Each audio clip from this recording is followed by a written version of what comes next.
সুপ্রভাত সকলকে। ইতিহাসের পাতায় আরও একবার প্রত্যেককে স্বাগত জানাই। আজকে এই ভিডিওতে দুটো বিষয় নিয়ে কথা বলবো। একটা হচ্ছে গতকালের যে নোটিশটা দেখিয়েছিলাম সেটা অফিসিয়ালি হয়েছে, প্লাস ফর্ম ফিল আপ এখনও যারা করতে পারেননি তারা কিন্তু ফর্ম ফিল আপ করতে পারবেন।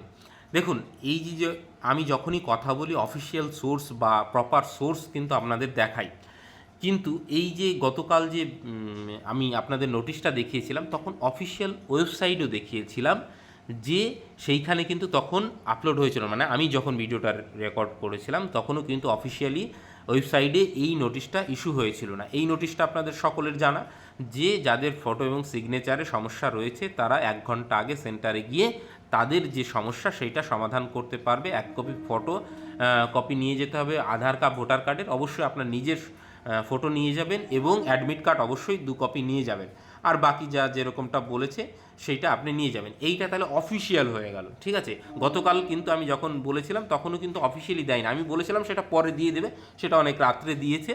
তো আমি সকালে চেক করলাম, তো যথারীতি এই 2 তারিখের নোটিশ হিসাবে রয়েছে। এইটা গেল প্রথম বিষয়। দ্বিতীয় আরেকটা বিষয়, সেটা হচ্ছে যে সুপ্রিম কোর্টের যে নির্দেশ রয়েছে যে যোগ্য শিক্ষক প্রত্যেকেই যেন পরীক্ষায় বসতে পারেন, সেই ব্যবস্থা করার কথা স্কুল সার্ভিসকে বলা হয়েছে। এবং আপনারা জানেন যে 2 তারিখ অবধি ফর্ম ফিল আপ করার সময় ছিল, তারপরেও যারা ফর্ম ফিল আপ করতে পারেননি তাদের কিন্তু অফলাইনেও ফর্ম ফিল আপ করার ব্যবস্থা করা হয়েছে, এরকমটাই জানা যাচ্ছে। এবার এইটার কিন্তু কোনো অফিসিয়াল নোটিশ নেই, ভালো করে বুঝুন। আপনাদের যদি এরকম কেউ থেকে থাকে তাহলে অবশ্যই কমিশন এবং যে হেল্পলাইন নাম্বার আছে বা ইমেল আছে বা আপনারা ফিজিক্যালি ভিজিট করে কিন্তু যোগাযোগ করতে পারেন। এরকম যদি কেউ থেকে থাকেন বয়সের জন্য বা নাম্বারের জন্য করতে পারেননি, এবার বলবেন এইটা কি শুধুমাত্র যারা শিক্ষক তাদের জন্য? দেখুন, এই বিষয়েও কিন্তু কোনো নোটিশ নেই।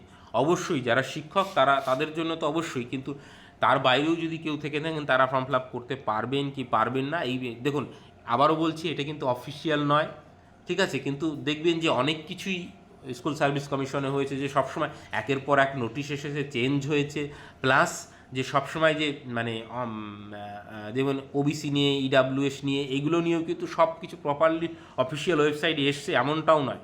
তো এই ব্যাপারটা কিন্তু আপনাদের যদি কারো মানে এরকম থেকে থাকে তাহলে অবশ্যই যোগাযোগ করতে পারেন। আরও একটা বিষয় যে এইটা একটা মানে বড় সমস্যার বিষয় বা সন্দেহেরও বিষয় কোনো একটা জায়গা থেকে, যে অফলাইনে যে ফর্ম ফিল আপ করানো হচ্ছে, কাকে ফর্ম ফিল আপ করানো হচ্ছে, কী করানো হচ্ছে, তাদের সেন্টার কোথায় দেওয়া হবে, এইটা একটা বড় সমস্যার বিষয় কিন্তু থেকে যাচ্ছে। কিন্তু যাই হোক, এরকমটা মোট খবর পাওয়া যাচ্ছে। যদি কোনো যোগ্য শিক্ষক থেকে থাকেন এখনও ফর্ম ফিল আপ করতে পারেননি তাহলে অবশ্যই স্কুল সার্ভিস কমিশনের সঙ্গে যোগাযোগ করুন।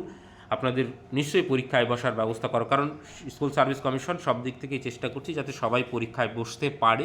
তো সেই জায়গা থেকে কিন্তু অফলাইনেও আপনাদের ফর্ম ফিল আপ হতে পারে। তো সেইটা জানানোর ছিল, একটা বিষয়, গুরুত্বপূর্ণ বিষয়।